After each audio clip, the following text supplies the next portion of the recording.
Bienvenue sur Handicap Radio TV. Un homme atteint du syndrome de Gilles de la Tourette a été violemment agressé sans raison alors qu'il se trouvait dans un établissement de restauration.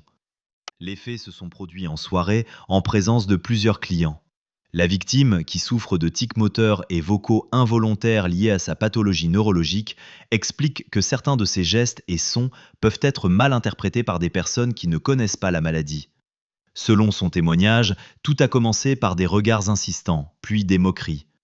L'homme a tenté d'expliquer calmement qu'il était atteint du syndrome de Gilles de la Tourette et que ses réactions n'étaient ni volontaires ni dirigées contre qui que ce soit.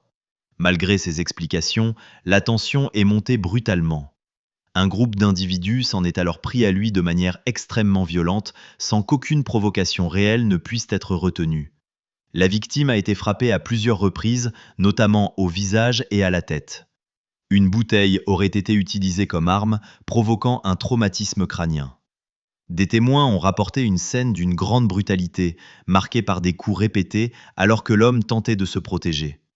Les secours et les forces de l'ordre ont été appelés peu après l'agression. Transporté à l'hôpital, l'homme présentait de nombreuses blessures, fractures, plaies nécessitant des points de suture, hématomes multiples et lésions aux mains. Au-delà des blessures physiques, il affirme être profondément marqué psychologiquement.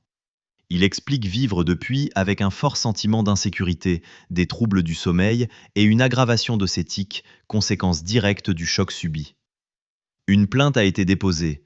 Une enquête est en cours afin d'identifier l'ensemble des agresseurs et de faire la lumière sur les circonstances exactes de cette attaque.